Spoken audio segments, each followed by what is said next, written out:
Hi అండి అందరికీ.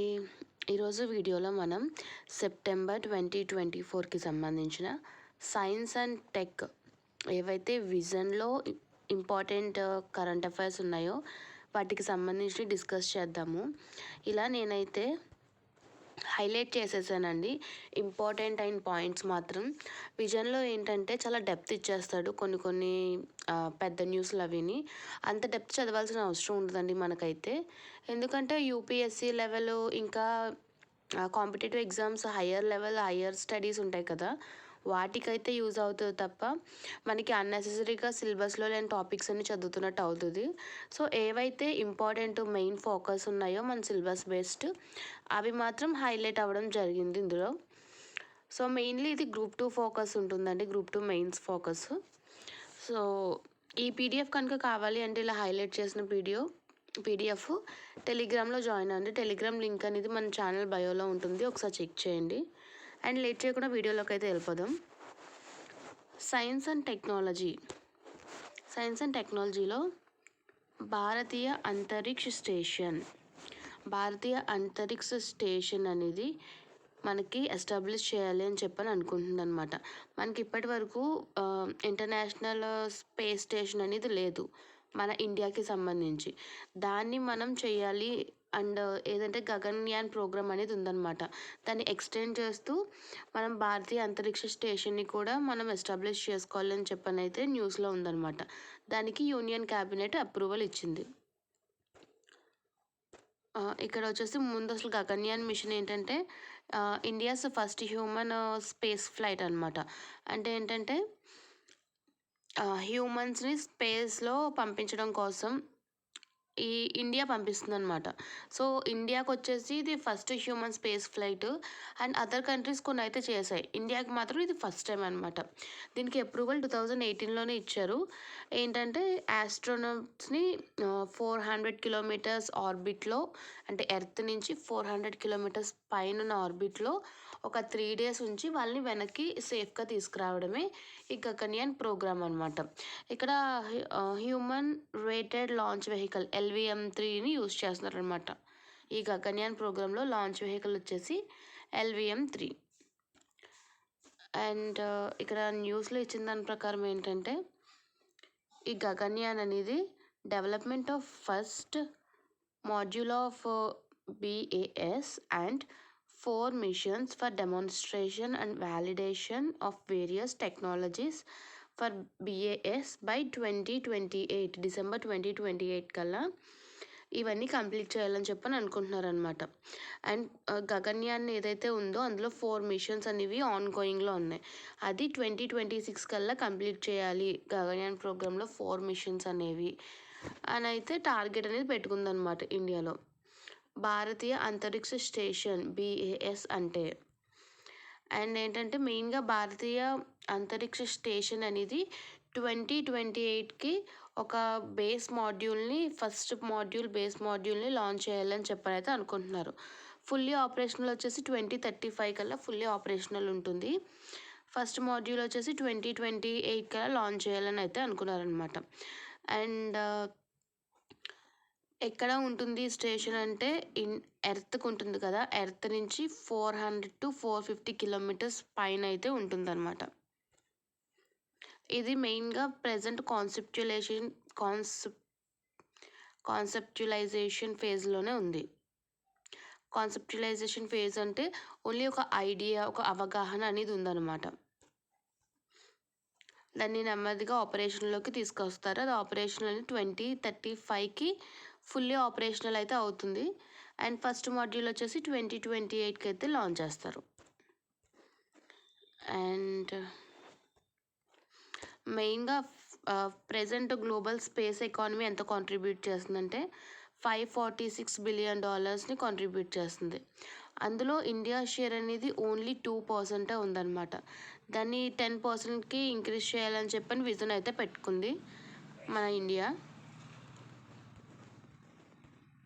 And దీనికి సంబంధించి ఇక్కడ ఛాలెంజెస్ నార్మల్గా ఇది పైన చదువుకుని వెళ్ళిపోవచ్చు. ఛాలెంజెస్ ఏంటి మనకి రీసెర్చ్ అండ్ డెవలప్మెంట్కి బడ్జెట్ తక్కువ పెడుతున్నారు, అండ్ డెవలప్మెంట్ న్యూ టెక్నాలజీకి టైం పడుతుంది, అండ్ జియో పొలిటికల్ ఇష్యూస్ అనేవి ఉంటాయి.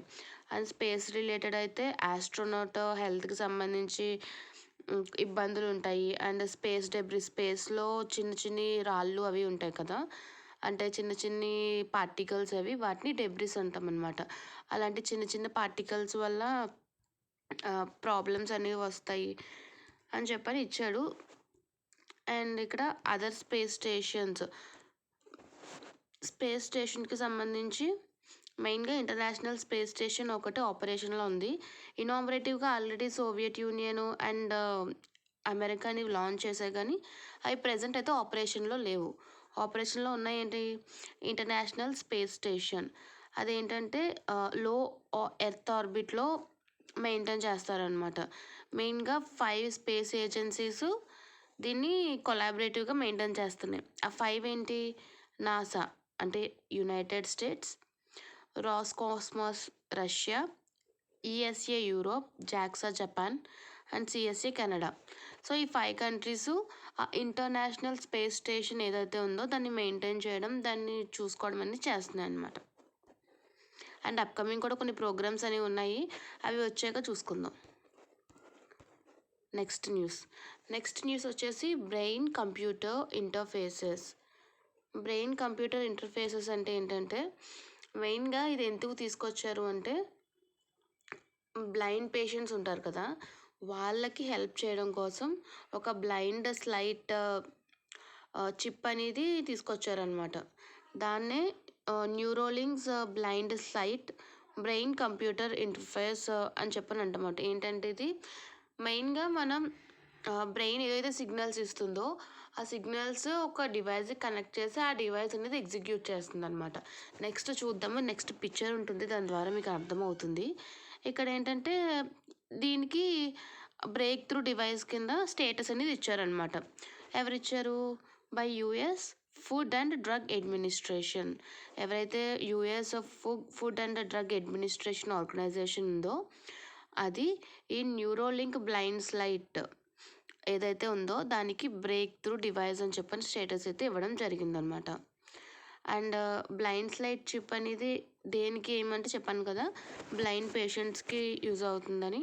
అండ్ ఇది ఏంటంటే కంప్యూటర్ బేస్డ్ సిస్టమ్, బ్రెయిన్ నుంచి వచ్చే సిగ్నల్స్ని తీసుకుని దాన్ని అనలైజ్ చేసి అండ్ ఆ కమాండ్స్ ఏవైతే ఉందో కమాండ్స్ రూపంలో అవుట్పుట్ డివైస్కి ఇచ్చేస్తుంది అనమాట. దాని ద్వారా మనం అనుకున్న డిజైర్డ్ యాక్షన్ అనేది జరుగుద్ది. ఇక్కడ చూడండి, ఇక్కడ నార్మల్గా మనం చేసేవి, ఇక్కడ మోటార్ కంట్రోల్ అంటే ఏంటంటే మనం ఇక్కడ ల్యాంప్ను ఆన్ చేద్దామని అనుకున్నప్పుడు మనం స్విచ్ ఆన్ చేస్తే ఇది ఆన్ అవుతుంది. కానీ ఇక్కడ బీసీఐ కంట్రోల్లో ఏంటంటే మనం ఆన్ చేయాలనుకున్నాం, ఆ ఎగ్జిక్యూషన్ అనేది కంప్యూటర్ అనలైజ్ చేసి మన బ్రెయిన్ యాక్టివిటీని ఐడెంటిఫై చేసి ల్యాంప్ని టర్న్ ఆన్ చేయమని చెప్పి లైట్ కమాండ్స్ అనేవి సిగ్నల్స్ సెండ్ చేస్తుంది అనమాట. ఆటోమేటిక్గా ఇక్కడ ఏంటి, ద ల్యాంప్ అనేది ఆ సిగ్నల్స్కి రెస్పాండ్ అయ్యి టర్న్ ఆన్ చేస్తుంది అనమాట. ఇది ఏంటి, బ్రెయిన్ కంప్యూటర్ ఇంటర్ఫేస్. ఇందులో మెయిన్గా key applications of brain computer interface ఏంటంటే మెడికల్లో యూజ్ చేయొచ్చు, అండ్ మెంటల్ వెల్నెస్కి సంబంధించి యూజ్ చేయొచ్చు, cognitive enhancement, gaming and entertainment, ఈ అన్ని ఫీల్డ్స్లో దీన్ని అయితే యూజ్ చేసి ఇంకా ఎఫెక్టివ్ అనేది చేయొచ్చు, డెవలప్ చేయొచ్చు అని అయితే ఇచ్చారనమాట అప్లికేషన్ ఏరియాస్. ఇదంతా మనకి అవసరం లేదండి, ఇదంతా మనం చాలా డెప్త్ వచ్చేస్తుంది ఇదంతా చదువుకుంటే. సో ఎక్కువ చదవాల్సిన అవసరం లేదు, మెయిన్గా పాయింట్స్ ఏవి ఎగ్జామ్ రిలేటెడ్ ఎగ్జామ్ ఫోకస్ చదివితే చాలు. ఇది వచ్చేసి organ and chip technology. Organ and chip technology దేనికి యూజ్ అవుతుందంటే, మన ఆర్గాన్స్ని 3D అంటే మామూలుగా మనం ఇక్కడ నుంచి స్కాన్ చేస్తున్నప్పుడు చూసేది ఏంటంటే 2Dలో చూస్తాము, జస్ట్ పైన ఏముంది కింద ఏముంది అలా కనిపిస్తుంది. కానీ మనం ఇంకా అనలైజ్ చేయాలి, బాగా చేయాలి, ఆర్గాన్స్ని ఎలా ఉన్నాయో చూడాలి, ఇంకా అనలైజ్కి యూజ్ అవ్వాలి, లైక్ ఎఫెక్టివ్ అవ్వాలి అని అంటే కనుక 3Dలో ఎలా వర్క్ అవుతున్నాయో చూడాలనేది ఇంపార్టెంట్ అనమాట. సో దానికోసం అనేది ఈ టెక్నాలజీ తీసుకొచ్చారు. ఏంటి ఆర్గాన్ అండ్ చిప్ అనమాట. ఒక చిప్ మీద దాన్ని పెడితే అది 3D షేప్లో మనకి కనిపిస్తుంది అనమాట. ఇది ఎందుకు న్యూస్లో ఉంది అంటే మనకి 1.4 బిలియన్ ఈ ఆర్గాన్ ఆన్ చిప్ టెక్నాలజీ అనేది 2032 కల్లా 1.4 బిలియన్ అనేది వర్త్ ఉంటుంది అని ఎక్స్పెక్ట్ చేస్తున్నారనమాట. దానివల్ల ఏంటంటే బయో E3 అనేది ఎక్కువ బూస్ట్ అవుతుంది, ఎక్కువ డెవలప్ అవుతుంది అని చెప్తున్నారు. బయో E3 అంటే ఏంటి? Biotechnology for economy, environment and employment. Environment and economy, employment ఏదైతే ఉందో ఈ బయోటెక్నాలజీ అది బూస్ట్ అయ్యే ఛాన్స్ ఉంది అని చెప్తున్నారు. ఇక్కడ ఆర్గాన్ ఆన్ చిప్ టెక్నాలజీ అనేది ఇక్కడ మనం చూసుకుంటే ఇది human relevant 3D culture models which also known as new approach methods.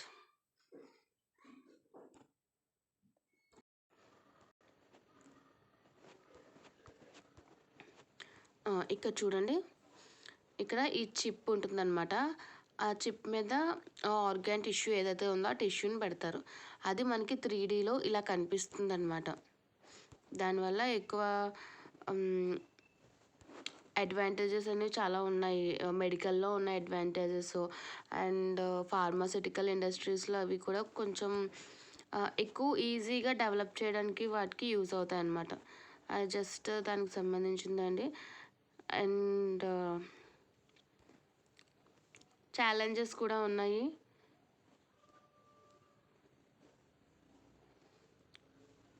And ఇక్కడ వచ్చేసి medicine and organ and chip టెక్నాలజీకి సంబంధించి ఏమేమి పాలసీస్ ఉన్నాయి వాటికి సంబంధించి ఇచ్చారు. ఇది అంతగా ఇంపార్టెంట్ అంటే ఓన్లీ అసలు ఆర్గాన్ ఆన్ చిప్ టెక్నాలజీ ఎందుకు యూజ్ అవుతుంది అట్లా చూసుకుంటే సరిపోద్ది. ఒక విధంగా 3D ప్రింటింగ్ ఆఫ్ ఆర్గాన్స్ అనమాట. సో నెక్స్ట్ న్యూస్ వచ్చేసి విశ్వస్య. ఇది కొంచెం ఇంపార్టెంట్ న్యూసే. Vishvasya national blockchain technology stock.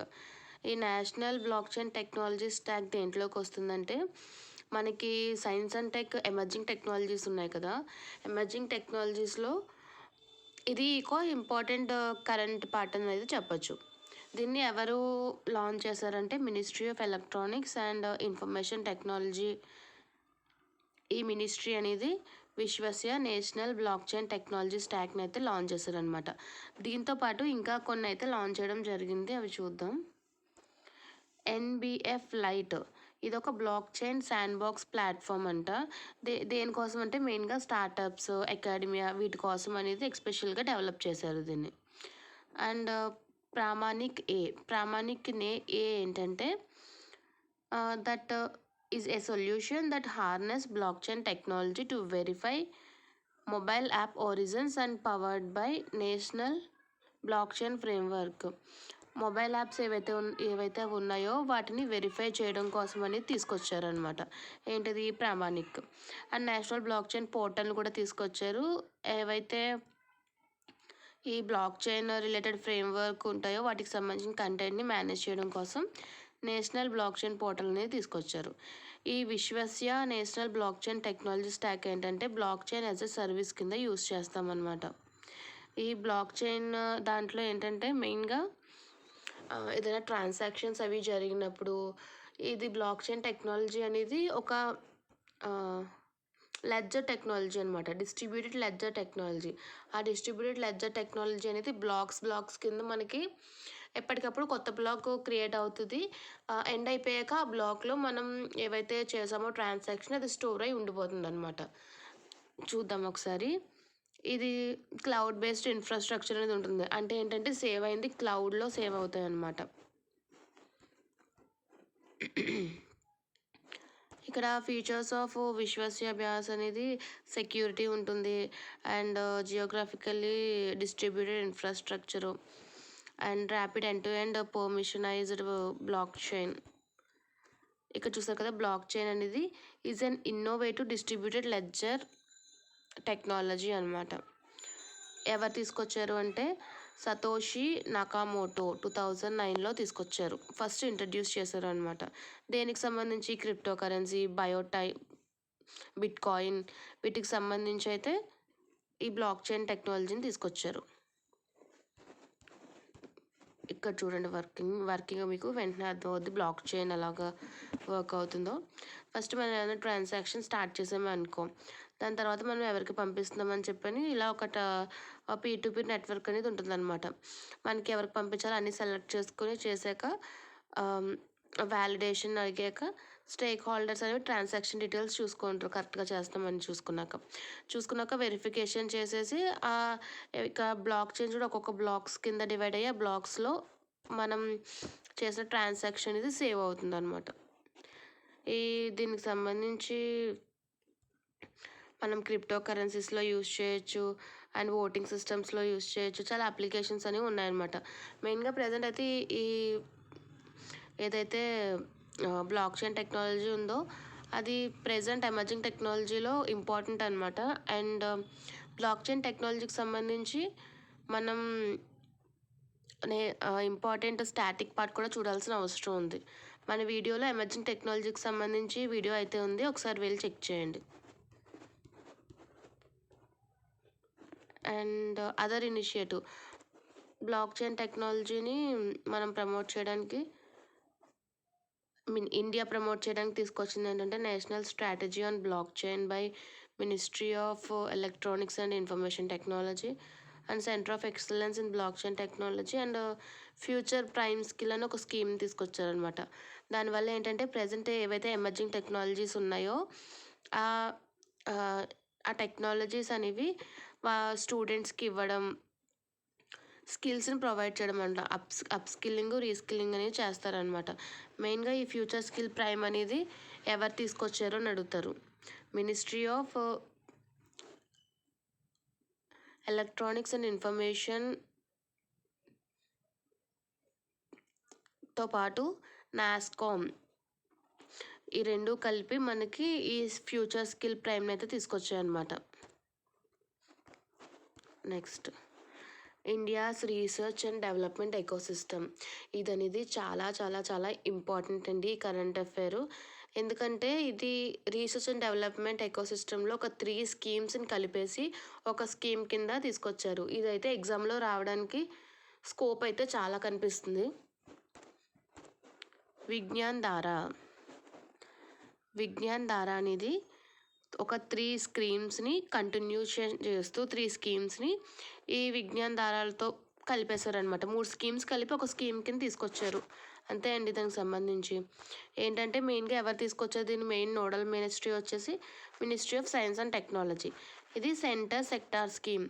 తెలుసు కదండి సెంటర్ సెక్టార్ స్కీమ్ అంటే ఏంటో, సెంట్రల్లీ స్పాన్సర్డ్ స్కీమ్ అంటే ఏంటో. స్కీమ్స్ ఏమైనా తీసుకొచ్చినప్పుడు లేదా ఏమైనా ఇంప్లిమెంట్ చేయాలనుకున్నప్పుడు సెంటర్ సెక్టార్ స్కీమ్ కానీ సెంటర్ స్పాన్సర్ స్కీమ్ అని 2 స్కీమ్స్ ఉంటాయన్నమాట.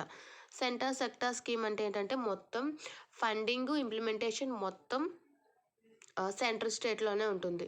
అదే సెంట్రల్లీ స్పాన్సర్డ్ స్కీమ్ అంటే కనుక సెంటర్ అండ్ స్టేట్స్ అనేవి షేర్ ఉంటుంది. ఇంత పర్సంటేజ్ సెంటర్ అనేది తన షేర్ ఇచ్చి ఇంప్లిమెంట్ చేస్తుంది. అండ్ మన స్టేట్స్కి దాని యొక్క పర్సంటేజ్ ప్రకారం అది ఇన్వెస్ట్ చేసి ఇంప్లిమెంట్ చేస్తారు. యూటీస్కి సంబంధించి మళ్ళీ స్పెషల్ ఉంటుంది. నార్త్ ఈస్టర్న్ స్టేట్స్కి సంబంధించి పర్సంటేజ్ డిఫరెన్స్ ఉంటుంది. సో మెయిన్గా ఏంటంటే సెంట్రల్లీ స్పాన్సర్డ్ అంటే సెంటర్ ప్లస్ స్టేట్ రెండు కలిసి ఒక పర్సంటేజ్ ఇంత వీళ్ళకి అని సెపరేట్ చేసుకుని ఇంప్లిమెంట్ చేస్తారు, ఎగ్జిక్యూట్ చేస్తారు. అదే సెంటర్ సెక్టార్ స్కీమ్ అంటే మొత్తం ఓవరాల్ పవర్స్ ఎగ్జిక్యూషన్ అన్నీ సెంటర్ స్టేట్లో ఉంటాయి.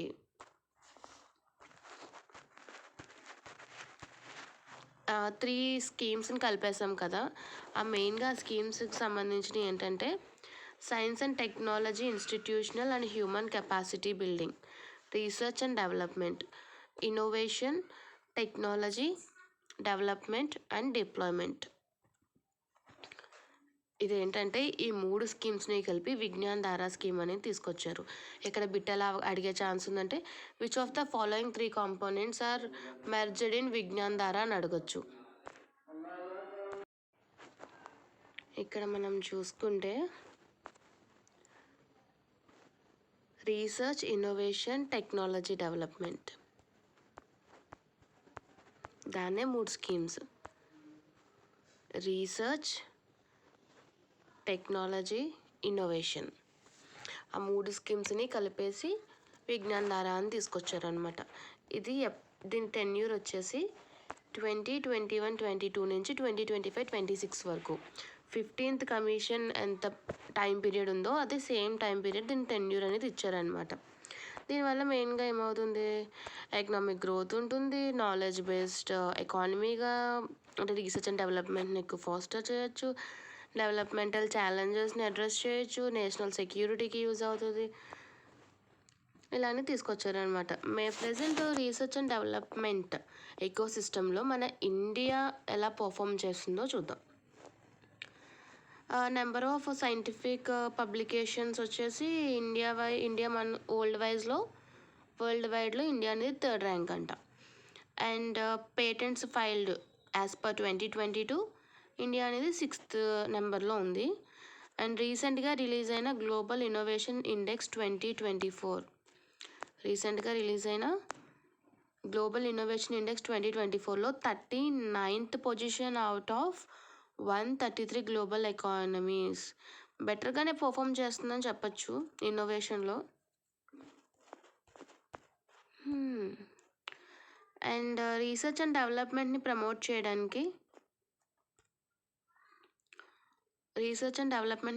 చేయడానికి మన ఇండియా వాళ్ళు తీసుకున్న స్టెప్స్ ఏంటంటే, అనుసంధాన్ నేషనల్ రీసెర్చ్ ఫౌండేషన్ అనేది తీసుకొచ్చారు 2023లో. రీసెర్చ్ని డెవలప్ చేయడానికి, ప్రమోట్ చేయడానికి అండ్ ఇన్స్టిట్యూషన్స్ని అండ్ అకాడమిక్ ఏవైతే ఇవన్నీ ఉంటే కొలాబరేషన్స్ అన్నీ కలిపి అంటే ఆల్ టైప్స్ ఆఫ్ రీసెర్చ్ ఇన్స్టిట్యూషన్స్ని ఒక చోటకు తీసుకొచ్చి రీసెర్చ్ని ప్రమోట్ చేయడం కోసం అనుసంధాన్ నేషనల్ రీసెర్చ్ ఫౌండేషన్ని తీసుకొచ్చారనమాట. అండ్ 2013లో కూడా రీసెర్చ్ అండ్ డెవలప్మెంట్ ఇన్ఫ్రాస్ట్రక్చర్ అనేది ఎస్టాబ్లిష్ చేయాలి, వరల్డ్ క్లాస్ అంటే వరల్డ్లో ఏవైతే డెవలపింగ్ ఉన్నాయో దాని రేంజ్లో చేయాలి అని అయితే పాలసీ 2013 కూడా చెప్తుంది. అండ్ ఎమర్జింగ్ ఫీల్డ్స్లో టెక్నాలజీ మిషన్స్ అనేవి తీసుకురావడం జరిగింది. అంటే ఏంటంటే super computing mission and quantum technologies మీద మిషను, వీటికి సంబంధించినవి తీసుకొచ్చారు. వీటికి సంబంధించిన స్టాటిక్ పార్ట్ అంటే నేషనల్ సూపర్ కంప్యూటింగ్ మిషన్కి సంబంధించి స్టాటిక్ పార్ట్ అనేది మన ఛానల్లో వీడియోస్ అనేవి చేసాము, ఒకసారి అయితే చెక్ చేయండి. National super computing mission, national quantum మిషన్కి సంబంధించి స్టాటిక్ పార్ట్ ఏవైతే టార్గెట్స్ ఉన్నాయో, టైం పీరియడ్ ఉందో, ఇంప్లిమెంటేషన్ ఏజెన్సీకి సంబంధించి వాటనేవి డీటెయిల్గా చేయడం జరిగింది. లెంతీ వీడియోస్ ఉండవండి, ఎక్కువ 5 minutes వీడియో ఉంటుంది, ఒకసారి వెళ్ళి చూసేయండి. 5 to 10 minutesలో ఉంటుంది. కానీ ఎగ్జామ్కి వచ్చే ఫోకస్ పాయింట్ అండి, అది ఫోకస్ టాపిక్స్ అవి. అండ్ కొన్ని స్కీమ్స్ ద్వారా రీసెర్చ్ అండ్ డెవలప్మెంట్ని యూత్ని అట్రాక్ట్ చేస్తున్నారంట. అండ్ సైన్స్ అండ్ రీసెర్చ్లో ఉమెన్ని ప్రమోట్ చేయడానికి వైస్ కిరణ్ స్కీమ్ని తీసుకొచ్చారంట. And developing linkage between industrial and research institutions, imprint, వీటన్నిటిని తీసుకొచ్చి ఇండస్ట్రీస్, రీసెర్చ్ అండ్ డెవలప్మెంట్స్ రెండింటికి మధ్య లింకింగ్ తీసుకొస్తే ఒకరికొకరు హెల్ప్ చేసుకుని డెవలప్ అవుతుంది అనే ఉద్దేశంతో తీసుకొచ్చారనమాట. నెక్స్ట్ వచ్చేసి గ్రాఫీన్ అనేది మనకి న్యూస్లో ఉందన్నమాట. దేనికి సంబంధించింది అంటే, union ministry of electronics and information technology వాళ్ళు India graphene engineering and innovation సెంటర్ని లాంచ్ చేశారు. India graphene and innovation centre మనకి వికసిత్ భారత్ 2047 అని చెప్పని 100 years ఆఫ్ ఇండిపెండెన్స్ అని చెప్పని అప్పటి వరకు ఒక విజన్ అయితే పెట్టుకున్నాం కదండి. దాంట్లో పార్ట్గానే India graphene engineering and innovation సెంటర్ని అయితే తీసుకురావడం జరిగింది.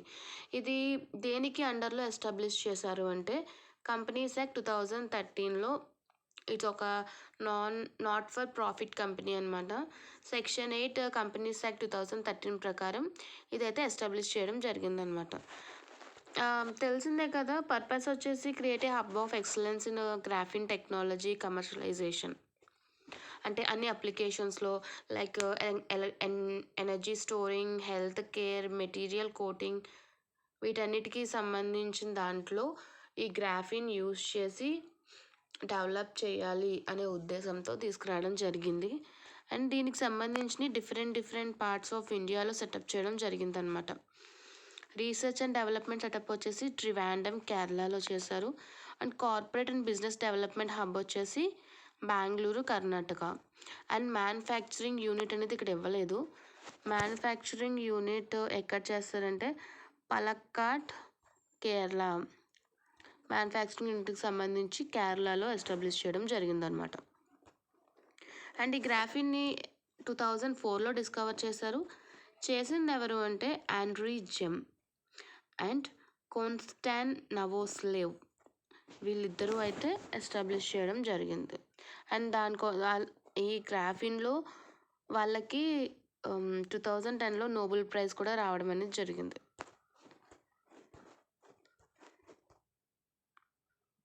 అంతేనండి. గ్రాఫిన్కి ఎక్కువ మెకానికల్ స్ట్రెంగ్త్ ఉంటుంది, ఆప్టికల్ ట్రాన్స్పరెన్సీ ఉంటుంది, ఇది హై థర్మల్ కండక్టివిటీ ఉంటుంది గ్రాఫిన్కి, అండ్ క్వాంటమ్ ప్రాపర్టీస్ కూడా ఉంటాయన్నమాట.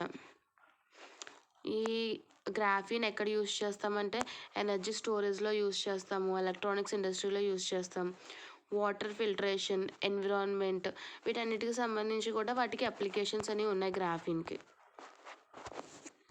అండ్ వీటికి సంబంధించి మెయిన్గా గ్లోబల్ సినారియో గ్రాఫిన్కి సంబంధించి తెలుసుకోవాలండి. గ్రాఫిన్ రీసెర్చ్లో లీడింగ్ కంట్రీ ఎవరు ఉందంటే చైనా ఉంది. దాని తర్వాత US, UK. And China and Brazil అనేవి commercial production of graphene.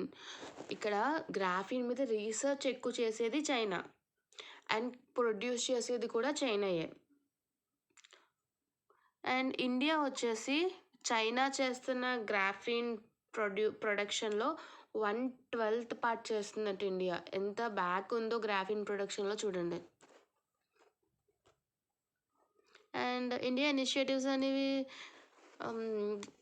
Graphene promote చేయడానికి గ్రాఫిన్ అరోరా ప్రోగ్రామ్ అని, Indian innovation centre for graphene అని, రీసెర్చ్ ఇన్స్టిట్యూషన్స్, ఇవన్నీ చేయడం జరిగింది.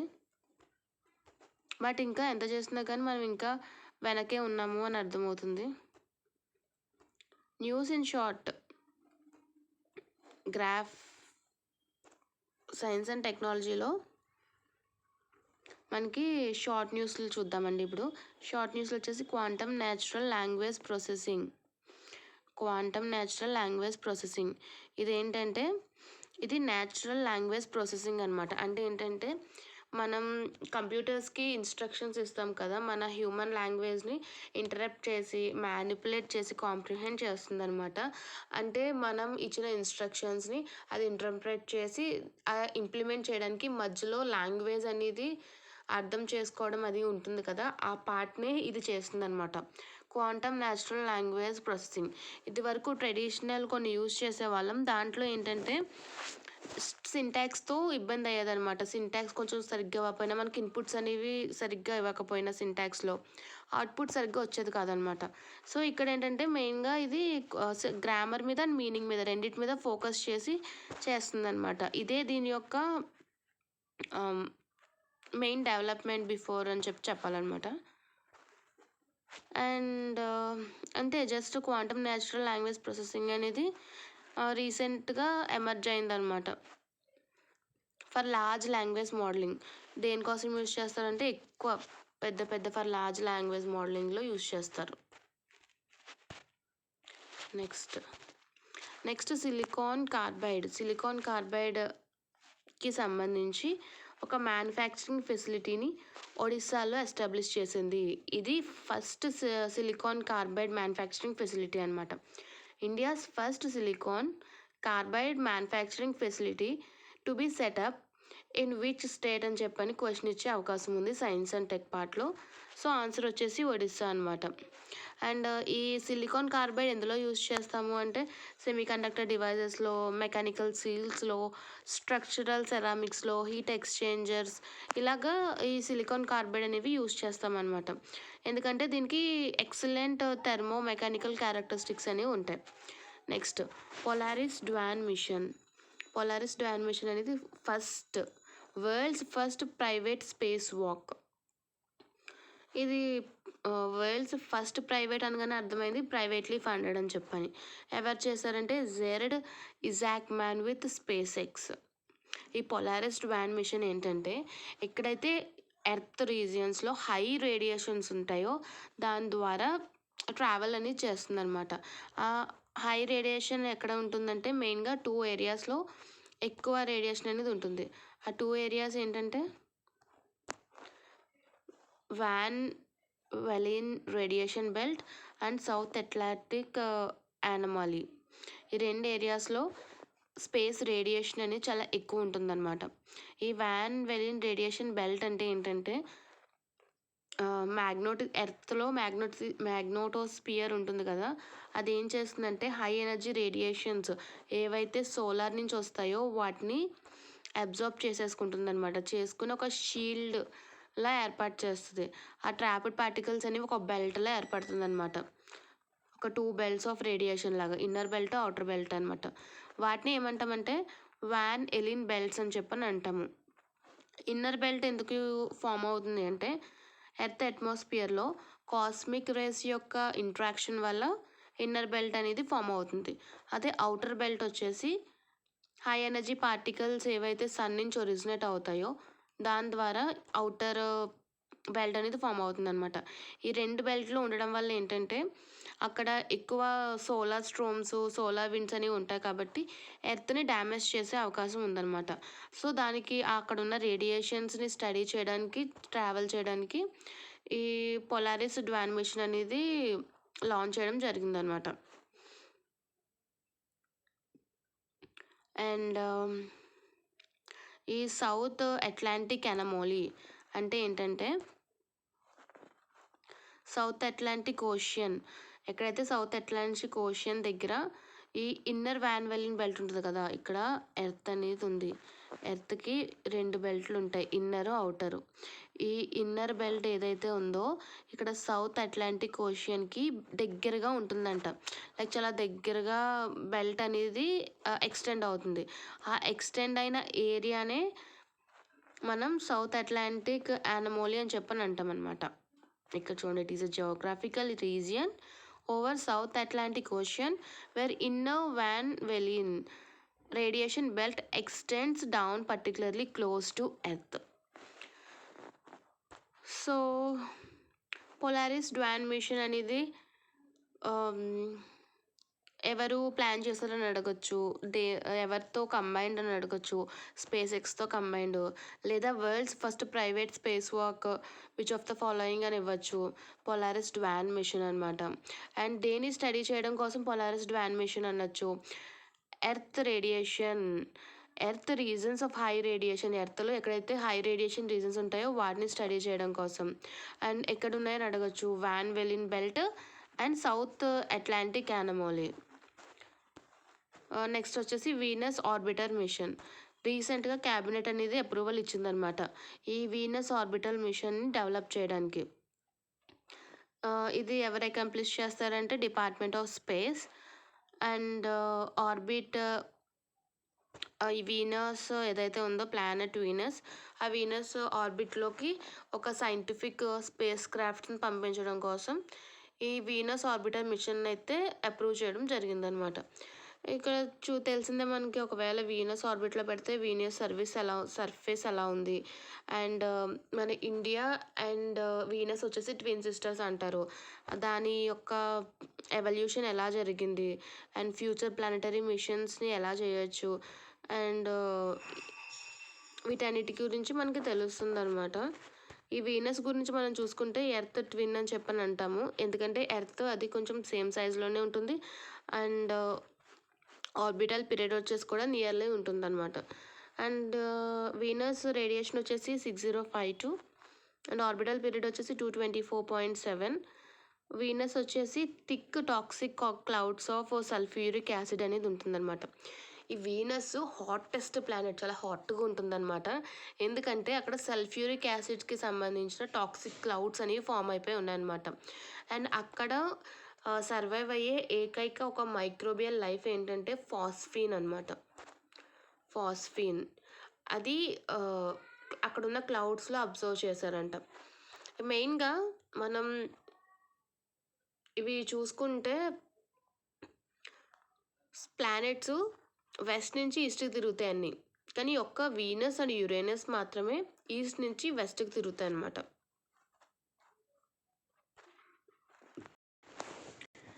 నెక్స్ట్ చంద్రయాన్ 4. చంద్రయాన్ 4 వచ్చేసి చంద్రయాన్ 3 అనేది మనకి సక్సెస్ లాంచ్ అయింది కాబట్టి దాని తర్వాత చంద్రయాన్ 4 కూడా చేయాలని అనుకున్నారు. అండ్ అనుకున్న వెంటనే మన యూనియన్ క్యాబినెట్ వెంటనే అప్రూవల్ ఇచ్చేసింది. ఎందుకంటే చంద్రయాన్ 3 అనేది మనకి బిగ్ సక్సెస్ తీసుకొచ్చింది, మంచి ఫేమ్ తీసుకొచ్చింది, అదర్ కంట్రీస్ నుంచి అప్రిషియేషన్ తీసుకొచ్చింది. సో కాబట్టి చంద్రయాన్ 4 కూడా చేస్తామని, కానీ చేసేయండి అని చెప్పని అన్నారనమాట. సో దాని తర్వాత ఈ చంద్రయాన్ 4 అనేది ఏంటంటే చంద్రయాన్ 3 అనేది అక్కడ ల్యాండ్ అయ్యి అక్కడ రోవర్ ఎక్స్పెరిమెంట్లు చేసి మనకి పంపించింది. కానీ ఇక్కడ ఏంటంటే చంద్రయాన్ 4లో ల్యాండ్ అయ్యి అక్కడ శాంపిల్స్ని తీసుకుని వెనక్కి ఇండియాకి రావాలన్నమాట. లైక్ ఎర్త్కి వెనక్కి రావాలి. సో దీని ఎయిమ్తో చంద్రయాన్ 4 అనేది డెవలప్ చేయడం జరిగింది. అండ్ ఎప్పటికీ ప్లాన్ చేశారంటే 2040 లోపు దీని అనేది లాంచ్ చేయాలి అని చెప్పని ప్లాన్ చేసుకున్నారు. సో ఇది కంప్లీట్ చేయడానికి 36 months అయితే పడుతుంది అని చెప్పిన ఎస్టిమేషన్ అయితే వేశారు. బడ్జెట్ వచ్చేసి 2104.06 crore అయితే అలాట్ చేయడం జరిగింది. Next square kilometre array. Square kilometre array ఏంటంటే ఇది ఒక ప్రాజెక్ట్ అనమాట. ఆ ప్రాజెక్ట్ ఏం చేస్తుందంటే వరల్డ్స్ లార్జెస్ట్ రేడియో టెలిస్కోప్ని బిల్డ్ చేయాలి అని చెప్పనైతే దీని యొక్క ఎయిమ్ అనమాట. అండ్ అది కంప్లీట్ అయ్యి ఫస్ట్ అబ్జర్వేషన్ అనేది తీసుకొచ్చిందంట. పార్షియల్లీ ఫంక్షనల్, కంప్లీట్లీ ఫంక్షనల్ అవ్వలేదు, పార్షియల్లీ ఫంక్షన్లోనే ఉంది, కానీ ఫస్ట్ అబ్జర్వేషన్స్ని ఇది చేయడం అయితే జరిగింది. నెక్స్ట్ ఇక్కడ గ్లోబల్ ఈ స్క్వేర్ కిలోమీటర్ ఎరే అనేది 1 గ్లోబల్ అబ్జర్వేటరీ. అక్కడ 2 లార్జ్ టెలిస్కోప్స్ అని, ఒకటేమో సౌత్ ఆఫ్రికా అండ్ ఒకటి ఆస్ట్రేలియాలో అయితే ఉంటాయన్నమాట. ఇండియా అనేది 2012లో జాయిన్ అయింది. స్క్వేర్ కిలోమీటర్ ఎరేలో అసోసియేట్ మెంబర్ కింద 2012లో ఇండియా జాయిన్ అవ్వడం అయితే జరిగింది.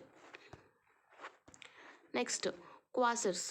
క్వాసర్స్ అంటే ఏంటంటే క్వాసా స్టెల్లర్ రేడియో సోర్స్ అని చెప్పని అంటామన్నమాట. ఈ క్వాసా స్టెల్లర్ రేడియో సోర్స్ అనేది దానికి నేమ్ ఇది చేశారు.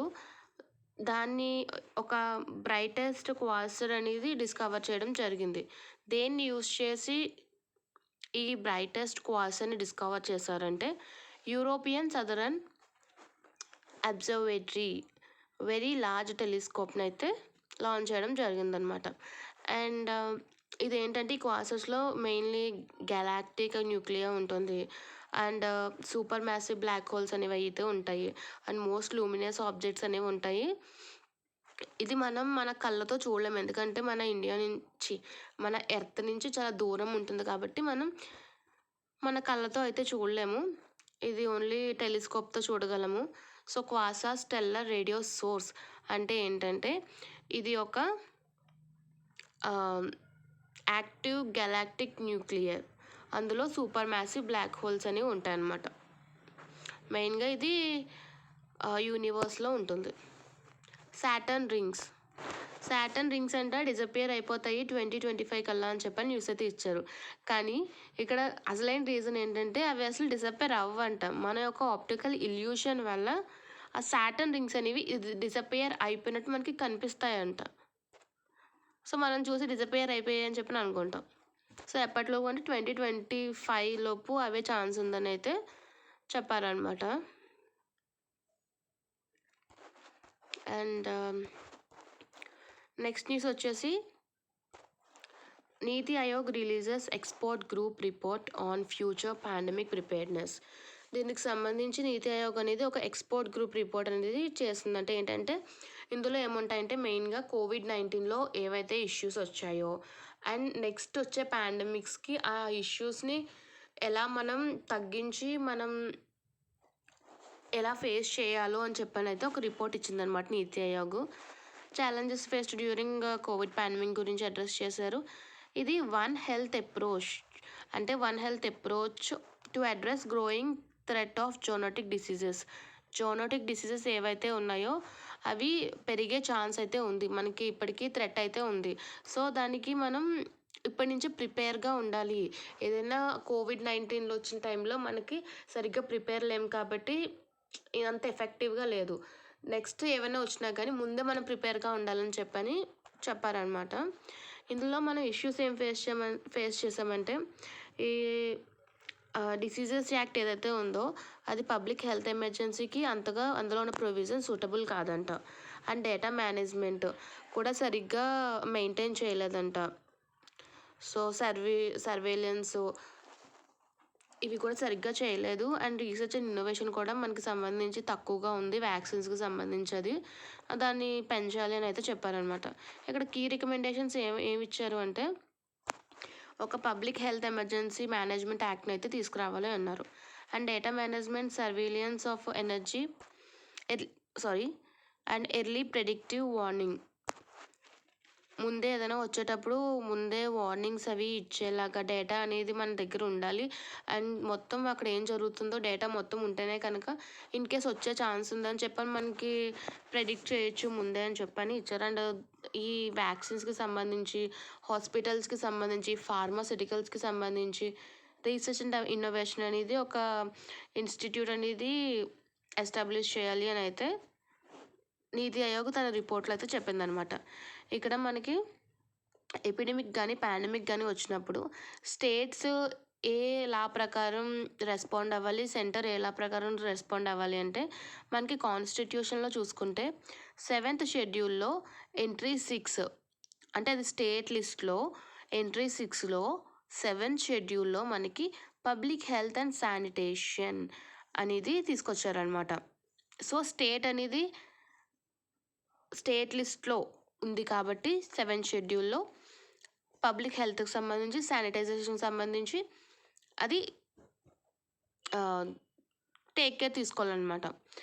అదే మన ఇండియా వచ్చేసి ఎంట్రీ 29. ఎంట్రీస్ అనేవి పాలిటీలో కూడా ఇంపార్టెంటే. Entry 29 and entry 6. Entry 29 concurrent list ఏం చెప్తుంది అంటే prevention of infectious or contagious diseases అని అయితే చెప్తుంది అనమాట. అండ్ మనకి ఇంటర్నేషనల్ హెల్త్ రెగ్యులేషన్ 2005 తీసుకొచ్చారు ఇంటర్నేషనల్గా. విష్ణు యుద్ధ అభ్యాస్ అంటే ఏ మిలిటరీ ఎక్సర్సైజ్ ఏదో అని చెప్పని అనుకుంటాము. ఇది మిలిటరీ ఎక్సర్సైజ్కి సంబంధించింది కాదు. ఇది ఒక పాండమిక్ ప్రిపేర్డ్నెస్కి మాక్ డ్రిల్ అనమాట. మాక్ డ్రిల్ అంటే ఏంటంటే ఇన్ కేస్ ఒక డ్రిల్ కింద చేస్తారనమాట. ఇన్ కేస్ మనకి ఏదన్నా పాండమిక్ అనేది హిట్ అయినప్పుడు అక్కడ ఏమేమి చేస్తాము, ఎలా చేస్తాము అనేది ఒక చేసి చూపిస్తారనమాట. లైవ్గా మనం ఇలా చేయాలి, అలా చేయాలని చెప్పని ఒక మాక్ డ్రిల్ అయితే చేసి చూపిస్తారు. నేషనల్ వన్ హెల్త్ మిషన్కి అండర్లో ఇది అనేది కండక్ట్ చేయడం జరిగింది. విష్ణు యుద్ధ అభ్యాస్ దేనికి రిలేటెడ్ అని అడిగితే it is a mock drill on pandemic preparedness. ఇది కూడా వన్ హెల్త్ అప్రోచ్కి సంబంధించిందే. ఏంటంటే AIIMS to achieve integrated diseases control and pandemic preparedness. యుద్ధ అభ్యాస్ అనేవి దేనికోసం చెప్పాను కదా, readiness and response of the national joint outbreak response team. ఏదన్నా నేషనల్ లెవెల్లో అవుట్బ్రేక్ అయితే, ఏదైనా పాండమిక్ అని వస్తే ముందే ఎలా చేయాలనేది చేసి చూపిస్తుంది అనమాట. A mock zoonotic disease outbreak scenario. Next, new treatment regimen for multi drug resistant ట్యూబర్క్యులోసిస్కి సంబంధించి ministry of health and family welfare approved new BPALM దాని ఫుల్ ఫామ్ వచ్చేసి పెడాక్విలైన్, ప్రిటోమానైట్, లైన్జాలిడ్ అండ్ మోక్సిఫ్లోక్సాన్. ఇవి ఒక 4 డ్రగ్స్ కన్సిస్ట్ అయి ఉంటుందన్నమాట. మల్టీ డ్రగ్ రెసిస్టెన్స్ కోసం new treatment related to tuberculosis, TB. So ఇక్కడ అడగచ్చు, recently ministry of health and family welfare approved new BPALM regimen is related to which disease అని అడగచ్చు. అండ్ మనం టీబీని అంటే ఇండియా టీబీని కంప్లీట్గా అచీవ్ చేయాలి, కంప్లీట్గా ఎండ్ చేయాలని అయితే 2025 కల్లా ఎండ్ చేయాలని అయితే అనుకుంటుందన్నమాట ఇండియా. ఇక్కడ మనకి టైప్స్ ఆఫ్ డ్రగ్స్ రెసిస్టెంట్ టీబీకి సంబంధించి ఒక 3 టైప్స్ అనేవి ఇచ్చారు. ఇక్కడ ఏంటంటే multi drug resistance TB, extensively drug resistance tuberculosis and totally drug resistance tuberculosis. 3 types of drugs అంట. అండ్ టీబీకి రిలేటెడ్ ఈ ట్యూబర్క్యులోసిస్ అనేది మెయిన్గా లంగ్స్ని ఎఫెక్ట్ చేస్తుందంట. లంగ్స్ని ఎఫెక్ట్ చేసే బ్యాక్టీరియా ఏదైతే ఉందంటే బ్యాసిల్లస్ మైకోబాక్టీరియం ట్యూబర్క్యులోసిస్ వల్ల మనకి ట్యూబర్క్యులోసిస్ అనేది కాజ్ అవుతుంది. దానివల్ల మనకి లంగ్స్ ఎఫెక్ట్ అవుతుందన్నమాట. అండ్ వ్యాక్సిన్, ఈ టీబీకి సంబంధించి మనకి ఇమ్యూనిటీని ప్రొవైడ్ చేసే వ్యాక్సిన్ ఏంటంటే బ్యాసిల్లే కెలామిటీ గ్యూరిన్. అంటే ఇదైతే మనకి ఇలాంటి type of bits and tuberculosis హెల్త్కి సంబంధించి ఎక్కడి నుంచి లైక్ ఏ పోర్షన్ నుంచి తీసుకుంటారంటే సైన్స్ అండ్ టెక్లో 5th హెల్త్కి సంబంధించింది ఉంది కదా, recent initiatives in health and రీసెంట్కి సంబంధించి ఏవైతే ఎస్టాబ్లిష్ చేశారో, డెవలప్ చేశారు, డిసీజెస్కి సంబంధించి రీసెంట్ డిసీజెస్, రీసెంట్ వ్యాక్సిన్స్, హెల్త్కి సంబంధించి అన్నీ కూడా సైన్స్ అండ్ టెక్లో యూనిట్ 5 నుంచి మనకైతే ఇచ్చే అవకాశం అనేది ఉందన్నమాట. సో ఇక్కడ మనకి డిఫరెంట్గా డిసీజెస్కి సంబంధించి వచ్చిన వ్యాక్సిన్స్ కానీ లేదంటే ట్రీట్మెంట్స్ కానీ ఇవన్నీ, లేదంటే న్యూ డిసీజ్ ఏమైనా ఫౌండ్ అయితే ఎక్కడ ఫౌండ్ అయింది, వీటన్నిటి గురించి తెలుసుకోవడం అనేది ఇంపార్టెంట్. అండ్ ట్యూబర్క్యులోసిస్ ఎరాడికేషన్ కోసం ఇండియా తీసుకున్న ఇనిషియేటివ్స్ ఏంటంటే ప్రధానమంత్రి టీబీ ముక్త్ భారత్ అభియాన్ అని ఒక స్కీమ్ని తీసుకొచ్చారు. దానివల్ల ఏం చేస్తారంటే provide additional patient support, augment community involvement అనేది చేస్తారంట. అండ్ నిక్షయ్ మిత్ర ఏంటంటే additional diagnostic nutritional support to those on TB ట్రీట్మెంట్లో ఎవరైతే ఉన్నారో వాళ్ళకి నిక్షయ్ మిత్ర అని చెప్పని అడిషనల్ న్యూట్రిషనల్ డయాగ్నోస్టిక్ సపోర్ట్ అనేది ఇస్తారంట. అండ్ నిక్షయ్ పోషణ్ యోజన ఏంటంటే financial support to TB patients for the nutrition కోసం ఫినాన్షియల్ సపోర్ట్ని అయితే ఇవ్వడం జరుగుతుంది. ఇక్కడ సోను లూమినిసెన్స్, ఈ పదాలు కూడా పలకడం చాలా కష్టంగా ఉన్నాయండి. కాకపోతే ఇలాంటి పదాలనే ఎగ్జామ్లో ఇచ్చి కన్ఫ్యూజ్ చేయొచ్చు. జస్ట్ ఇలాంటి పదాలు ఏమి ఇచ్చేస్తాడంటే వాటి డెఫినేషన్ అడగచ్చు, మీనింగ్ అడగచ్చు. అలాంటివి మనం ఈజీగా ఇది ఇవ్వడలే అని అనుకుని వదిలేసి మాత్రమే ఎగ్జామ్లో కనిపిస్తాయి. సో మనకి ఏం కనిపించినా కానీ కరెంట్ అఫైర్స్ జస్ట్ ఒక లుక్ వేసి వెళ్ళిపోండి, ఏంటి ఇది ఒకసారి చూసుకుంటే ఏమో ఎగ్జామ్లో క్లిక్ అయితే మీకే యూజ్ అవ్వచ్చు. ఈ సోను లూమినిసెన్స్ ఏదైతే ఉందో ఇది ఏంటంటే మనకి లైట్ని ప్రొడ్యూస్ చేస్తుందంట. దేన్ని యూజ్ చేసుకుని అంటే అల్ట్రాసోనిక్ వేవ్స్ ఏవైతే ఉన్నాయో అవి లిక్విడ్స్ ఇరాడికేషన్తో పాటు like through irradiation of liquids with ultrasonic waves, వీటిని యూజ్ చేసుకుని లైట్ అయితే ప్రొడ్యూస్ అవుతుంది. ఈ ఫినామినా అనమాట. ఈ ఫినామినానే సోను లూమినిసెన్స్ అని చెప్పని అంటాం అనమాట. ఇది రీసెంట్గా ఎక్కడ అబ్జర్వ్ చేశారంటే పిస్టాల్ స్ట్రింప్ అని చెప్పని ఉంటుంది, దాన్ని ఫ్యామిలీ ఆల్ఫేడే అని అంటారు. దాని యొక్క క్లావ్స్ ఏవైతే ఉన్నాయో వాటిని స్నాప్ చేయడం వల్ల ఈ ఫినామినా అనేది ఎగ్జిబిట్ అయిందంట. సో ఇలా కూడా అడగచ్చు, sonoluminescence exhibit during which animal snapping their claws అని అడగచ్చు. లేదా recently pistol shrimp exhibit some rare phenomena అని అడగచ్చు. దాని మీనింగ్ ఇచ్చి అడగచ్చు, ఎలాగైనా అడగచ్చు మనకి. సో ఇక్కడ ఏంటంటే producing light through eradication of liquids, liquids ఇరాడిగేటం అవ్వడం విత్ అల్ట్రాసోనిక్ వేవ్స్ వల్ల లిక్విడ్స్ ఇరాడిగేషన్ అవ్వడం వల్ల మనకి లైట్ అనేది ప్రొడ్యూస్ అవుతుందన్నమాట. సో ఇక్కడ మనం చూసాం కదా పిస్టోల్ ష్రింప్ అనేది. ఆ పిస్టోల్ ష్రింప్ ఏం చేస్తుందంటే ఇక్కడ అది బబుల్స్ అనేది ఫామ్ అవుతుంది. ఆ బబుల్స్ ఫామ్ అయ్యాక లిక్విడ్స్ అనేవి పవర్ఫుల్ సౌండ్ వేవ్స్తో ఇంటరాక్ట్ అవుతాయి. ఆ ఇంటరాక్ట్ అవ్వడం వల్ల అది ఇలాగా దాన్ని ఏమంటారు దాని క్లావ్స్ని స్నాప్ చేయడం ద్వారా ప్రెజర్ అనేది లో హై అవుతూ ఉన్నప్పుడు మనకి అక్కడ కాంట్రాక్షన్ ఆఫ్ బబుల్స్లో టెంపరేచర్ రేజ్ అయ్యి గ్యాసెస్ అనేవి అయోనైజ్ అయ్యి అక్కడ లైట్ ఎనర్జీ అనేది రిలీజ్ అవుతుందంట. అంత అక్కర్లేదు, అసలు జస్ట్ ఏంటనేది చూసుకుంటే సరిపోద్ది. యానిమల్ అండ్ దట్ ఫినామినన్ నేము బాగా గుర్తుపెట్టుకోండి. నెక్స్ట్ ఇక్కడ కూడా సేమ్ సర్క్యూమ్యుటేషన్ ఏంటంటే ప్లాంట్స్ గ్రోత్ ప్యాటర్న్స్ అనమాట. ఇప్పుడు సన్ఫ్లవర్ చూడండి, సన్ఫ్లవర్ సన్ ఎటువైపు ఉంటే అటువైపు తిరుగుతుంది అని చెప్పని అంటారు కదా. అలాగా ప్లాంట్కి కొన్ని గ్రోత్ ప్యాటర్న్స్ అనేవి ఉంటాయన్నమాట. అక్కడున్న ఎన్విరాన్మెంట్ కండిషన్స్కి అది అడాప్ట్ అవ్వడానికి దానికి ఒక ఇన్హెరిటెంట్ బిహేవియర్ ఉంటుంది. దాన్నే మనం సర్క్యూమెంటేషన్ అని చెప్పని అంటాం అనమాట. అంటే చూడండి, కొన్ని తీగలు ఉంటాయి ఇలా చుట్టుకుంటూ వెళ్ళిపోతాయి, లేదంటే కొన్ని ప్లాంట్స్ ఇలా స్ట్రైట్గానే పెరుగుతాయి. సో దాని ప్లాంట్ స్పీసీస్ బట్టి ఎన్విరాన్మెంట్కి తగ్గట్టు అడాప్ట్ చేయడానికి డిఫరెంట్ దానికి సెల్ఫ్గానే ఉంటుందన్నమాట to explore their environments. So plant గ్రోత్లో ఈ సర్క్యూమ్యుటేషన్ అనేది చాలా హెల్ప్ అవుతుందని చెప్పనైతే రీసెంట్గా హైలైట్ అయిందంట న్యూస్ స్టడీ.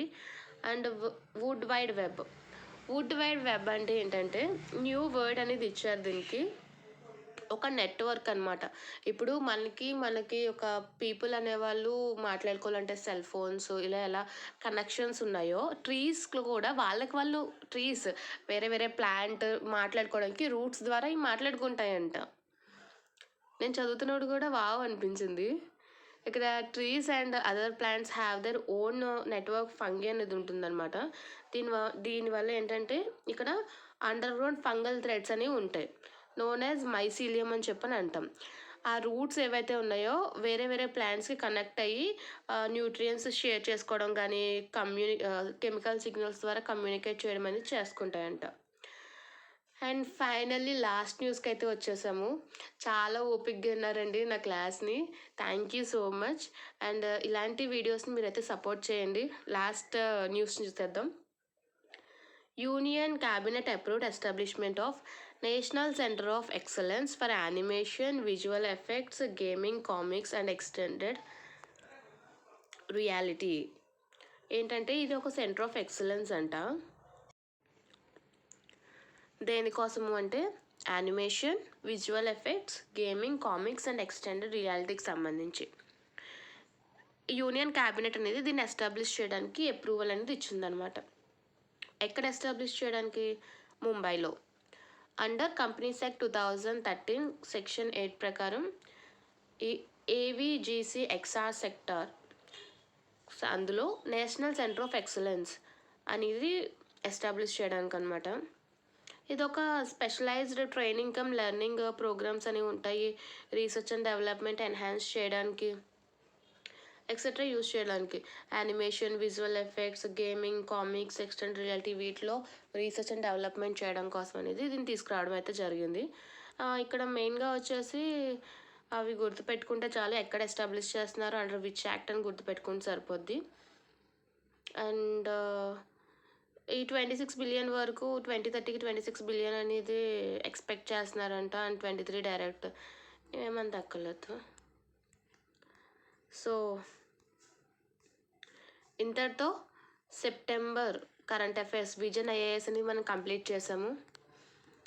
చాలా ఓపిక్గా నా క్లాస్ విన్నందుకు thank you so much. And మీరు ఇలా మా క్లాసెస్ వింటూ మమ్మల్ని సపోర్ట్ చేస్తూ ఉంటే మాకు కూడా కొంచెం ఇన్స్పిరేషన్గా, కొంచెం మోటివేషన్గా ఉంటుంది.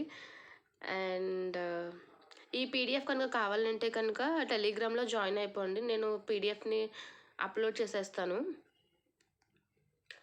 అంటే ఇలా హైలైట్ చేసినవి అయితే కొంచెం ఈజీగా ఉంటుంది మీకు కూడా చదువుకోవడానికి. ఏవైతే ఇంపార్టెంట్ పాయింట్ అవి ఫాస్ట్గా రివిజన్ చేసేసుకోవచ్చు. అండ్ నెక్స్ట్ టైం రివిజన్ చేస్తున్నప్పుడు మళ్ళీ అంతా చదివి మళ్ళీ ఇంపార్టెంట్ మాత్రం చదవాలంటే will take a lot of time. So అందుకే ఇలా చదివితే కొంచెం ఈజీగా ఉంటుంది, మీకు కూడా యూజ్ అవుతుందని చెప్పని వీడియో అయితే చేయడం జరిగింది.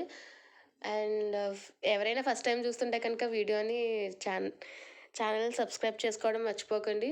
అండ్ వీడియో నచ్చితే కనుక లైక్ చేయండి. నెక్స్ట్ వీడియోలో మళ్ళీ కలుద్దాం. బాయ్ అందరికీ.